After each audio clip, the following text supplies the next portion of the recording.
Hello दोस्त। आज हम डिस्कस करेंगे एक ऐसी टॉपिक के बारे में जो जानना सबके लिए ज़रूरी है।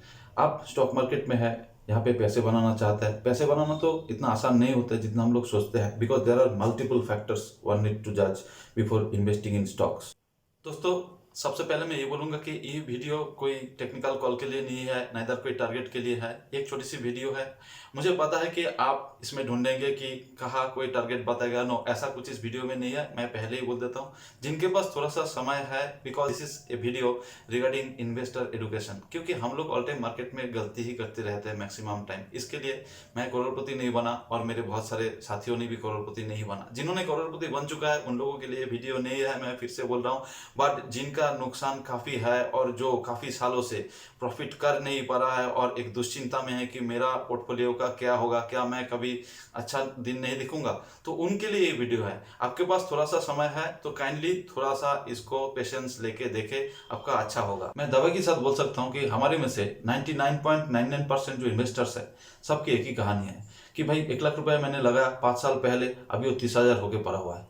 मैंने 10 लाख रुपए लगाया, वो भी 5 साल पहले, वो अभी 7 लाख रुपए बन के पड़ा हुआ है। किसी का प्रॉफिट है 10 लाख का, 11 लाख बन गया, मगर 10 लाख का किसी को 30 लाख नहीं बना, कोई करोड़पति नहीं बन पाए। तो कौन बनेगा करोड़पति? करोड़पति आप ही बनेंगे, मगर आपको कुछ स्ट्रेटेजीज फॉलो करना है। बाइंग स्ट्रेटेजीज एक टॉपिक होता है कि आप जो स्टॉक्स बाई करते हैं उसी में ही छुपे होते हैं सारे राज। कोई स्टॉक्स बहुत ज्यादा आगे नहीं बढ़ते, कोई स्टॉक्स मुके बॉल गिरते हैं। तो इस सिचुएशन में हम क्या करें? सिचुएशन खराब है, मार्केट खराब है, ये दोष हम लोग देते रहते हैं। ये ब्लेमिंग से कोई फायदा नहीं होगा। This is because market is always correct and I, you and all, we are at fault. हम लोगों का स्टॉक पिक जो है वो ठीक से हो नहीं पाता है। क्यों नहीं हो पाता है?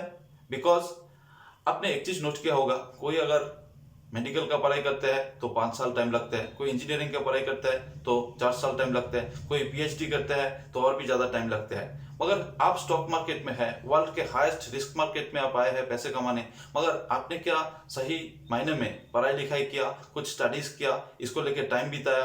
आपने इन्वेस्टमेंट्स के जो बुक्स है, क्या उन बुक्स को आपने स्टडी किया? जो थियोरी है, जो प्रैक्टिसेस है, या छोटा मोटा जो क्लासेस होता है, रिफ्रेशर कोर्स जिसमें stock picking and fundamental analysis के बारे में बताया जाता है, क्या आपने वो किया? डेफिनेटली नहीं किया। आपने, आप में से कुछ लोगों ने किया, मगर उतना रिटर्न्स नहीं आ रहा है। मगर दोस्तों, इतने सारे एनालिसिस, फंडामेंटल्स या पढ़ाई लिखाई का ऑल टाइम जरूरत नहीं पड़ता, अगर आप कुछ बेसिक प्रिंसिपल्स पे बिलीव करें और उसी का प्रैक्टिस करें। तो किसी को ब्लेम ना करके अपने मन के अंदर झांको और सोचो क्यों ठीक नहीं हो पा रहा है मेरा पोर्टफोलियो।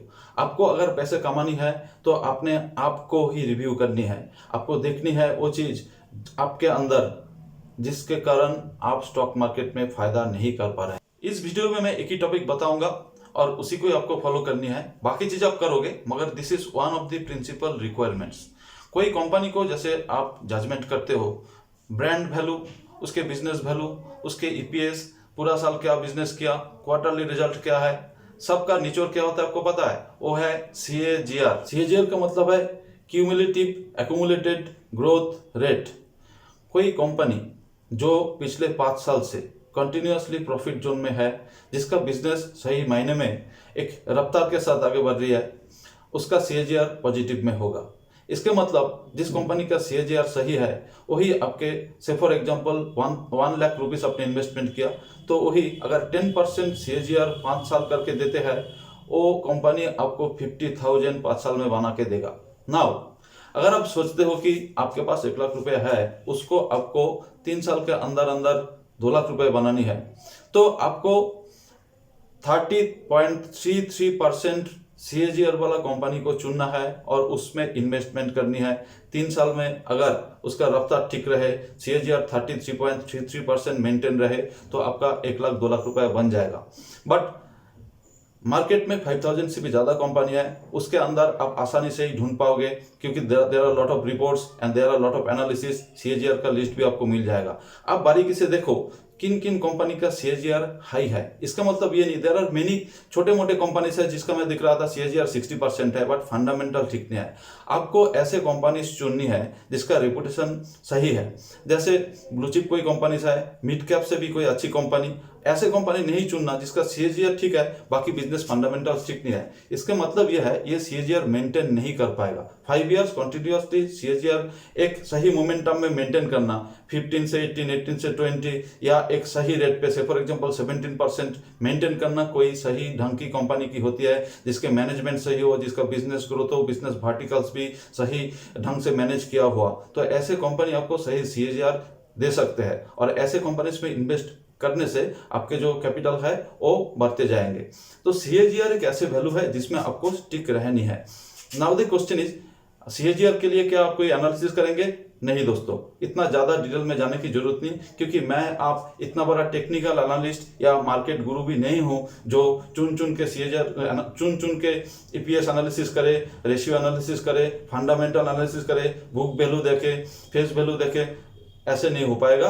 आप प्योरली उस लिस्ट में जाओ जहां पे आपको लार्ज कैप या मिड कैप के ब्रांडेड कंपनी दिखे, इसके अंदर आप सीएजीआर को ढूंढ के निकालो। से फॉर एग्जांपल आप चाहते हो कि आपके पैसे जो है 3 साल में डबल हो, तो आप 33.33% वाला सीएजीआर वाला कंपनी ढूंढोगे। बट इतना ज्यादा रफ्तार भी कंपनी का ऑल टाइम मेंटेन नहीं हो पाता है। इसके लिए आप ऐसे कंपनी ढूंढो जिस कंपनी के अंदर सीएजीआर 15% हो तो बहुत बढ़िया है मेरे हिसाब से, तो क्योंकि स्टॉक मार्केट जो है उसको भी हमें टाइम देना पड़ेगा। ये नहीं कि अब 50% वाला सीएजीआर में लगाऊं तो 2 साल में मनी डबल हो जाएगा, वो भी एक गलत डिसीजन ही होगा। एक ट्रेन 120 किलोमीटर स्पीड से चल सकते हैं अब इंडिया में हमारे, मगर अब ऐसे ट्रेन में हम नहीं बैठेंगे जो 500 किलोमीटर के स्पीड में चले और हमें 1 घंटे में पहुंचा दे दिल्ली या मुंबई से कोई सही डेस्टिनेशन पे जहां जाना चाहते हो। ऐसा होना थोड़ा डेंजरस डिसीजन हो जाएगा। इसके लिए हमें उसी सुपरफास्ट ट्रेन में बैठनी है जिसका जो स्पीड है 120 है। तो ऐसे स्टॉक, ऐसे सीएजीआर आपको ढूंढनी है जो बैलेंस्ड हो, हेल्दी हो, और फिर आपका जो मंजिल है उसमें सही समय पे आपको सही समय पे विदाउट एनी तकलीफ पहुंचा दे। इस वीडियो में मैं ये नहीं बता रहा हूँ कि जिस कंपनी को मैं बोल रहा हूँ उसी में इन्वेस्ट करो।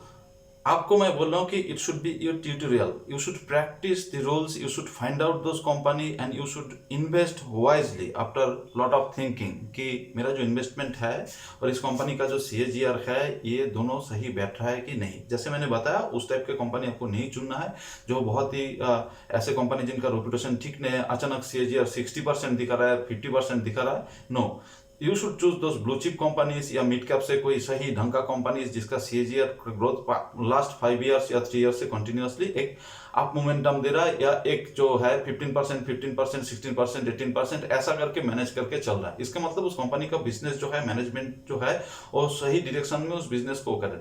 मैं देख रहा था एक लिस्ट उस दिन, इनफैक्ट मैं वीडियो भी बनाया था सीएजीआर के ऊपर नहीं, कुछ अच्छे कंपनी के ऊपर, केमिकल सेक्टर से था मेरा वो वीडियो। इसमें मैंने देखा Aarti industries, Vinati organics, advanced enzymes, Pidilite industries, आपका पीआई इंडस्ट्री, सुदर्शन केमिकल, इन कंपनीज का सीएजीआर 20% के ऊपर है। इसका मतलब इनका परफॉर्मेंस पिछले 3 साल या 10 साल या 5 साल ऐसा मैं देख रहा था कि इन्होंने 20% के ऊपर सीएजीआर मेंटेन किया। अब सोचो इनमें जिन्होंने 10 साल पहले या 5 साल पहले 1 लाख रुपए इन्वेस्टमेंट किया तो उनका तो डबल हो ही चुका है। मैं ये थॉट आप लोगों को अपनाने के लिए बोल रहा हूँ। ये सेम ट्रेंड लाइन को आप अप्लाई करके आपका पोर्टफोलियो में 4 चांदी लगा सकते हैं। Now the question is, already आपका जो पोर्टफोलियो उसमें लॉस है, कैसे सीएजीआर में आए? थोड़ा पोर्टफोलियो रिबैलेंसिंग एंड रिस्ट्रक्चरिंग का जरूरत है। इसके लिए कि आपको मैं ये नहीं बोल रहा हूं कि आप और भी कैपिटल पंप करो, और भी फंड ले आओ, आप लोन ले लो, आप इससे पैसे मांगो, आप कैसे भी फंड एक्यूमुलेट करो, इसका कोई जरूरत नहीं। आप देखेंगे आपके पोर्टफोलियो में कुछ ऐसा स्टॉक्स है जिसको आप बोल सकते हो कि एक बैड डिसीजन था इन स्टॉक्स को खरीदना, बट इससे मैं अब निकाल भी नहीं पा रहा हूं कि इसमें लॉस इतना ज्यादा है। दोस्तों ऐसा होता है कि जो फल सड़ जाता है उसको फेंक देना ही दिमागदारी की बात है। जो जिसमें कोई फायदा ना दिखे, जिसमें कंटिन्यूअस लॉस है और ये लॉस मेकअप भी नहीं हो सकता, तो आप इन लोगों को पोर्टफोलियो से आउट करो। ऐसे करके आप फंड एक्यूमुलेट करो। इनफैक्ट जो कंपनी प्रॉफिट में है बट आपको उसमें फ्यूचर में उम्मीद नहीं दिख रहा है, ऐसे करके इस कंपनी को बेचो और ऐसे करके आप एक फंड एक्यूमुलेट करो। उसके बाद उस एक्यूमुलेटेड फंड को आपका जो अभी मैंने बताया कि सीएजीआर जो आपको ठीक बैठता है, ऐसे कंपनीज को चुनो, उसका लिस्ट बनाओ 3 से 4 कंपनी, उसके अंदर इसको प्रोपोर्शनली इन्वेस्ट करो। से फॉर एग्जांपल आपने 50,000 रुपीज एक्यूमुलेट कर पाए, ऐसे आप क्या करना है, 3-4 कंपनी को लेना है, उसके अंदर किसी में 20, किसी में 10, फिर किसी में 20, ऐसा करके 3 से 4 कंपनी के या 5 कंपनी के अंदर उसको स्प्रेड करो। और पॉसिबल अगर हो पाए तो इसी कंपनीज में आप एवरी मंथ थोड़ा थोड़ा करके एसआईपी मेथड में इन्वेस्टमेंट करते रहो। मार्केट अप्स एंड डाउन्स चलते रहेंगे। आजकल ऐसा हो रहा है, सेंसेक्स तो काफी ऊपर जा चुके हैं, तो इसके कारण क्या हो रहा है कि वोलाटिलिटी खूब ज्यादा है। आप नोट करो, कोई कंपनी 1000 का जो है वो आप देखेंगे कि कुछ दिनों के अंदर अंदर वो 950, 920, 960 ऐसे रेंज में है। इसमें फर्दर इन्वेस्टमेंट कीजिए। For an example, one good bet is HCL technology, जिसमें मैं पर्सनली भी बहुत बुलिश हूँ। ये कंपनी का एक हाई टारगेट है, अभी मैं यहाँ नहीं बता रहा हूँ, बट ऐसे कंपनी में आप अगर बने रहेंगे। Another company is Tata global beverage, another company is HDFC life, Airtel is another company, आगे जाके 710 ऐसा कुछ टारगेट में जाएगा। तो आप एक बात बताओ, इसका जो CAGR है डेफिनेटली सही होगा और ये आगे की तरफ भागेगा, क्योंकि 710 जैसे अचीव करेंगे उसके बाद फिर इसका फर्दर टारगेट फिक्स किया जाएगा। ये कंपनीज आपका जो अमाउंट ऑफ कैपिटल इन्वेस्टेड है इसको आगे ही ले जाएंगे। Infosys is one of the good bet, जो IT स्पेस में काफी मेरे हिसाब से काफी परफेक्टली वैल्यूड है। इट इज नॉट एट 4000 और 5000 और इवन 300 में है, एक सही कंडीशन में है इन्फोसिस। तो आपको क्या करना है, ऐसे कंपनीज को चुनना है। केमिकल स्पेस से भी अच्छे कंपनी चुन सकते हो, क्योंकि केमिकल के बड़े अच्छे दिन आ रहे हैं 2025 तक, तो इनका एक बुलिशनेस रहेगा। तो यहाँ से कंपनी चुन के जिनका CAGR सही हो, आपका जो एक्सपेक्टेशन है उसके साथ CAGR को मिलाओ, और उसके बाद क्या करो, आप इसमें करो इन्वेस्टमेंट और SIP मेथड में। इसमें धीरे धीरे हर महीने में ही पैसे डालो, या कोई दूसरे जगह से ट्रेडिंग से प्रॉफिट किया आपने उसी में ही फंड पंपिंग करो। Then you will have good profit. In fact in terms of valuation आपका जो पोर्टफोलियो डबल होने में ज्यादा दिन टाइम नहीं लगेगा, मे बी 2 या 3 इयर्स मैक्सिमम, तो इसमें आपका काम बन जाएगा। तो दोस्तों, CAGR लेके मैंने सोचा था एक वीडियो बनाओ, क्योंकि हम लोगों के पास आज के डेट में इतने सारे इंस्ट्रूमेंट है मार्केट के कि कोई चार्ट देख के रोज रोज इंट्राडे कर रहा है या कॉल ले रहा है। हर किसी के लिए पॉसिबल नहीं होता है, बिकॉज न्यू एज इन्वेस्टर जो उनके पास टूल्स बहुत होते हैं, बट इन्वेस्टर्स की भी जनरेशन होता है। किसी का 20 ईयर है, किसी का 50 ईयर है, कोई 70 का है, तो कोई 45 का है। हर किसी का एनालिसिस पावर एक टाइप की नहीं होते। तो इसके लिए आपको क्या करना है, एक सीधी सी फॉर्मूला है, आप CAGR के हिसाब से कंपनी चुनो और उसमें इन्वेस्ट करके शांति से रहो। धीरे धीरे आपका इन्वेस्टमेंट बढ़ता जाएगा। तो ये थी CAGR लेके एक छोटी सी वीडियो। मुझे लगा कि ये करना चाहिए और आपको दिखा देना चाहिए। Thank you for watching the video. Keep coming, keep visiting, and please subscribe the channel. Thank you for today. Bye bye.